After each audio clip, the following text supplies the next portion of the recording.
I never thought a phone call could change my life so much, but that's exactly what happened. One crisp autumn afternoon in Chicago, I noticed my phone ringing with an unknown number. I almost ignored it, but something made me pick it up. When I answered, I recognized the voice immediately, even though it had been years. "Samantha, it's Isabella," she said, sounding both formal and something else I couldn't quite figure out. "Isabella," I replied, trying to keep calm. "What's going on?" Isabella, my sister who I hadn't spoken to in years, was calling to tell me our grandmother had died. The news itself was shocking, but the way she said it made me feel like there was more to it. "I just wanted to let you know," she said with a hint of mockery. "I'm sure you're busy with your modest life." I could almost hear her smirking through the phone. Her words hurt, but I tried not to show it. "Thank you for telling me. I'll make plans to come." Her words not only hurt, but also brought back many memories. Growing up, Isabella was always the favorite. She had our father's approval and seemed to get everything easily. I, on the other hand, was often overlooked, no matter how hard I tried. Isabella and I hadn't spoken much in years. After she had stolen my fiancé, David, from me, I cut ties with her and the rest of my family. It wasn't just about the betrayal. It was about the unfair treatment I had always felt. David had been my fiancé, the love of my life, and we had plans together until Isabella, with her charm, got involved. David left me for her, and I was heartbroken. It wasn't just about losing him. It was a betrayal that left deep scars. Our family was always divided. Our father favored Isabella because she was like him. My mother, though caring, was often stuck in the middle. She tried to support me, but it was clear Isabella was the favorite. After the breakup, I chose a different path. I left my job as a school administrator to focus on raising my daughter, Lily. My husband, John, was a supportive tech executive who loved me for who I was. We had a cozy home in the suburbs and a life full of love. Lily, our 6-year-old daughter, loved drawing and even had a popular YouTube channel where she shared her artwork. Despite the happiness in my personal life, Isabella's call brought back a flood of old emotions. The idea of going back to the family home for the funeral made me nervous. I hadn't been there in years, and the memories were mixed. Our grandmother had always been kind and supportive. Her death marked the end of an era, and Isabella's call felt like I was being pulled back into a world I had tried to leave behind. I spent the next few days getting ready for the trip. The thought of seeing Isabella again filled me with a mix of dread and anticipation. It wasn't just about the funeral. It was about facing the family issues that had shaped so much of my life. I couldn't shake the feeling that Isabella's call had more to it than just the news of our grandmother's death. On the day of the funeral, I stood in front of the old family home. It looked exactly the same, yet different. It was like the walls held the echoes of our childhood, the laughter, the fights, the dreams, and the disappointments. Inside, the atmosphere was heavy with grief and memories. I saw familiar faces, some sad and others with hidden motives. As I moved through the crowd, I saw Isabella, her eyes scanning the room with practiced indifference. She was surrounded by people who seemed to hang on her every word, her charm still strong. I watched her with unease. Despite the years and distance, it felt like we were still in the same old struggle. Isabella's presence was a stark reminder of the family dynamics that had always been part of my life. During the ceremony, as the eulogies were being delivered, Isabella managed to corner me. "Samantha," she said with a smile that didn't reach her eyes. "It's been a while." I forced a smile and replied, "Yes, it has. How have you been?" "Oh, she replied, her voice dripping with fake sweetness. "Life has been interesting." I could sense the undertone in her words, the same old rivalry that had never really gone away. Looking at her, I realized this reunion wasn't just about mourning our grandmother. It was about facing the past, the betrayals, and the choices that shaped our lives. Little did I know this encounter would lead to revelations that would challenge everything I thought I knew about my sister and our family. The days leading up to the funeral were tense and filled with unresolved emotions. I tried to focus on my family, John, Lily, and our daily routines. But I couldn't ignore the upcoming reunion with Isabella and the family I had distanced myself from. The familiar, painful echoes of the past were all too real. On the day of the funeral, the air was thick with grief and unresolved emotions. The family home was filled with relatives and friends, all paying their respects. The house, with its worn charm, seemed to watch over us like an old friend holding secrets. The walls felt heavy with the weight of past arguments, laughter, and hidden truths. As I entered the living room, I felt Isabella's eyes on me, her presence as imposing as ever. Her polished exterior masked the deep-seated rivalry that had always existed between us. She soon approached me again, her smile more genuine but still carrying an edge. "I've been meaning to catch up," Isabella said, her voice curious. "It's been a while since we've had a chance to talk." I forced a smile, trying to keep my emotions in check. "Yes, it has. How have things been for you?"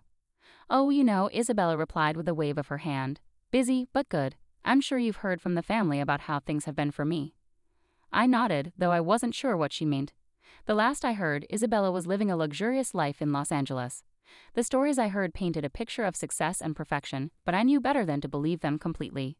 During the wake, Isabella flaunted her perceived success. She talked about her life in Los Angeles, her upscale lifestyle, and her supposed achievements. It was as though she was trying to outshine everyone to prove her life was better than mine. I watched her with a mix of curiosity and irritation. I knew beneath her confident facade was a tangled web of lies and manipulations. It was hard to ignore her mentions of David Parker, my former fiancé and now her ex-husband. Her casual references to him, her attempts to show she was unaffected by their failed marriage, felt like salt in an old wound. David had once been the center of my world. We had planned a future together until Isabella, with her charm, had stolen him away. The betrayal left me heartbroken and disillusioned. Seeing Isabella flaunt her life so casually was a painful reminder of the hurt I had tried to move past. I decided to confront Isabella about the past, hoping to find some closure. As the crowd began to thin out, I pulled her aside into a quiet corner of the house. "Isabella, can we talk?" I asked, trying to keep calm. She looked at me, narrowing her eyes a bit. "Of course. What's on your mind?" "I need to know why," I said, trying not to let my voice shake. "Why did you take David from me? What made you think you could do that?" Isabella's expression changed from fake cheerfulness to something colder and more calculating. "Samantha, it's not about taking anything. David and I had our own connection. You just didn't see it. You manipulated him," I said, my voice rising with emotion. "You knew how much I loved him." She shrugged like it didn't matter. "David made his own choices. You have to move on, Samantha. Life doesn't wait for anyone." Her dismissive attitude made me furious. "You never understood it, did you? It wasn't just about David. It was about how you always got everything while I struggled." Isabella's face hardened. "Don't blame me for your problems. We all have our battles. Maybe if you had been more assertive, things would have been different." Her words hurt, reopening old wounds. I wanted to lash out but took a deep breath to stay composed. This isn't just about David. It's about our family and how things have always been against me. Before Isabella could respond, some distant relatives arrived and I had to step away, leaving the confrontation unresolved. The rest of the evening was a blur of faces and condolences, but my mind was stuck on the past and the issues with Isabella. The next day, as the funeral ended, I felt both relieved and worried. The family problems were still there, and I knew there was more to uncover. Isabella's perfect life was starting to crack, and I was determined to find out the truth. I left the funeral with a heavy heart but a new sense of purpose. There was more to the story, and I was ready to face it. The confrontation had set the stage for deeper revelations, and I was ready to uncover the lies and deceptions that had shaped our lives. In the days after the funeral, everything felt strangely calm. I kept replaying my confrontation with Isabella, trying to make sense of it. The family issues were still unresolved. My mother's apology was nice, but it didn't fix the years of problems. John and Lily were my support during this tough time. They sensed my distress but chose to offer comfort rather than prying into my troubles. Lily, with her innocent curiosity, continued to pour her heart into her YouTube channel, sharing her drawings with the world. Her joy was a bright spot amidst the darkness. Soon, the next part of this story began. Isabella, always dramatic, took to social media to mock me. Her posts were sarcastic, showing herself as successful while implying my life was dull. It was frustrating to see her trying to belittle my happiness so publicly. That's when Lily's YouTube channel became a tool in this battle. After a particularly cruel post from Isabella, Lily and I decided to use her platform for more than just showcasing her drawings. I helped Lily create a video that countered Isabella's lies, focusing on the positive aspects of our life and subtly addressing the falsehoods Isabella was spreading. The video, though seemingly innocent, had clear references to Isabella's attempts to undermine us. It quickly gained attention, and soon the comment sections of both Lily's channel and Isabella's posts were filled with reactions. People began to see Isabella's facade for what it was, a mask hiding her insecurities and deceptions. As the video went viral, Isabella's reputation started to crumble. The backlash on social media was quick and harsh. Comments pointed out the inconsistencies in her stories and questioned her integrity. The spotlight she had crafted was now exposing her vulnerabilities. Meanwhile, Isabella's personal life began to fall apart too. David, struggling with the public fallout from our confrontation and the negative attention on his and Isabella's failed marriage, made a significant mistake at work. This led to his dismissal from his job as a software engineer. The pressure was too much for him, and he fell into a deep spiral of self-doubt. Unable to cope with the financial and emotional strain, Isabella made a drastic decision. She filed for divorce, cutting the last ties with David. Their son James, caught in this turmoil, was placed into a care facility because of Isabella's unstable situation, a stark contrast to the privileged life she once flaunted. The family dynamics were changing fast. My mother, who had always favored Isabella, approached me with a heartfelt apology for the past. She admitted that her favoritism towards Isabella was a mistake and acknowledged the hurt it caused.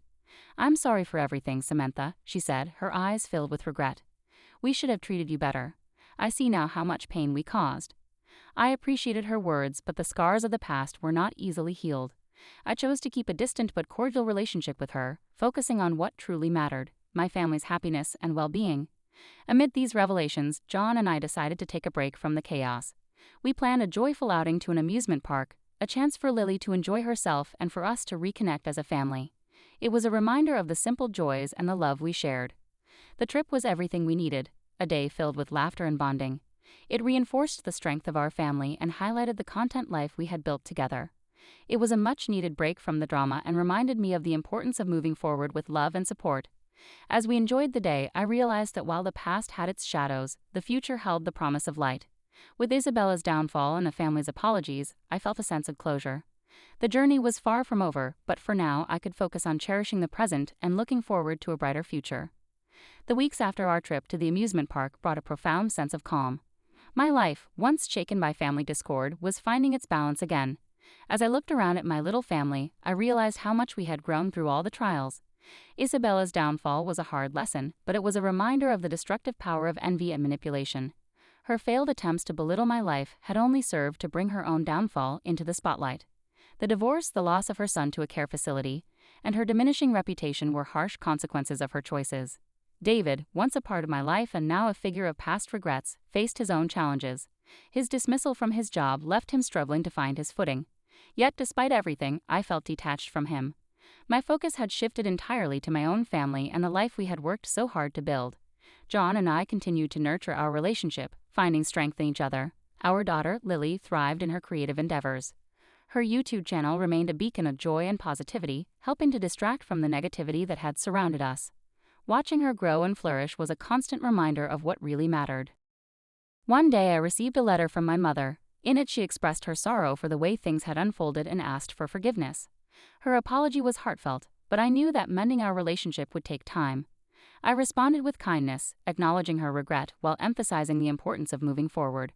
Our family dynamics had been permanently altered, but the experience had also brought clarity. My parents' favoritism towards Isabella and the subsequent fallout had taught me invaluable lessons about resilience and forgiveness. Healing from these wounds required more than just time. It required understanding and a willingness to let go of past grievances. In the quiet moments of reflection, I understood that the pain of the past had forged a stronger bond within my own family. John, Lily, and I were more connected than ever, and our shared experiences had deepened our appreciation for one another. We found solace in our daily routines and the small moments that brought us joy. As summer turned to fall, I began planning a new project, one that would honor the lessons learned and the family we had become.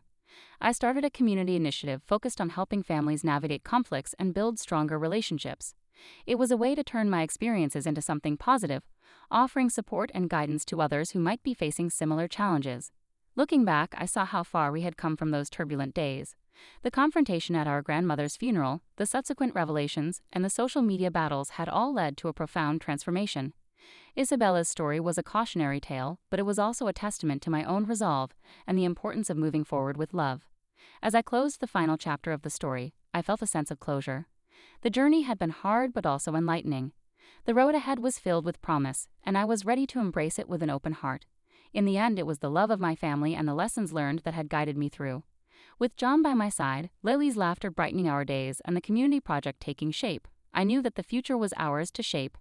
As I looked forward, I carried with me the certainty that no matter what challenges lay ahead, our family's strength and unity would guide us through.